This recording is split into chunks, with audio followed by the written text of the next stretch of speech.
Hey friends, Pup Dog and I are here, and we were just getting ready to go to the range and shoot some birds. And I was just praying for you. And a couple things I want to share with you. I posed a really important question yesterday, and that is this: could the things that you're seeing in Israel happen here in the United States? And the answer is absolutely. Why? Because there's an ideology that does not fear God, and that's the reason there's tremendous contempt for Israel and for the United States. I mean, the people that hate Israel and all the atrocities that you're seeing, the killing of children, killing of young ladies, the abduction of people, the beating of elderly. I mean, the atrocities that you've seen could happen here. Why? Because that same ideology hates the United States. And you say, well, I don't care if it hates the United States.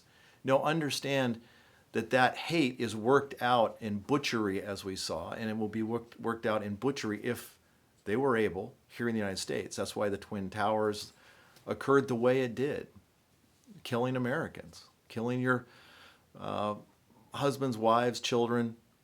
Listen, that's what this hate creates. And you probably heard that Hamas has called for a global jihad tomorrow, Friday, and calling people to rush in from all quarters to Israel and create all sorts of chaos.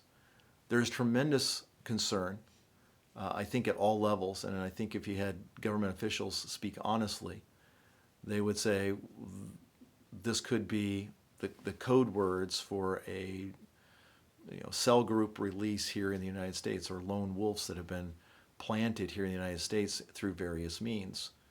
That open southern border for so long. I'm just telling you, this has significant national security issues and security for you personally. And so I just want to share a couple of quick thoughts with you. Number one, as citizens of heaven, we know that the gospel is the only thing that unites Jews and Arabs. As citizens of heaven, we understand that God created human government to suppress evil and to give praise to those who do right. And so we want to be law-abiding, we want to be godly, we want to be wise.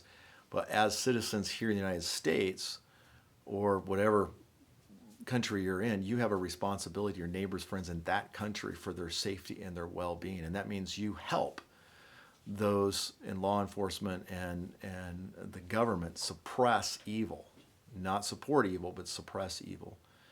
And so I just want to take a couple levels to that. One is you need to think about your own personal security and your family security over these days. It's not the number one job of local law enforcement. Their job is where people are doing illegal things to step in. So you think about your personal security. Then secondly, you pray for the officers in your city, in your town, your community, because they do an important role. And quite honestly, they've been defunded and they have been humiliated over these last couple of years and demoralized. And I'm going to tell you something, you and I need them more than ever right now. And you need them to do their job. So you encourage them. You need to pray for the district attorneys. They need to understand who the bad guys are and who the good guys are. Law-abiding citizens are not the bad guys. They have a right and responsibility for their own well-being, life, liberty, and pursuit of happiness. And there's evil people from the outside who want to destroy all of that and destroy them, destroy their families. And so you pray for the district attorneys. They know who to prosecute and that they do it swiftly, that the judges would understand who the victims are and who those who are righteous are, and that we would get that right. It's really important. Pray for the Homeland Security teams. Pray for the FBI as they're trying to navigate all these things.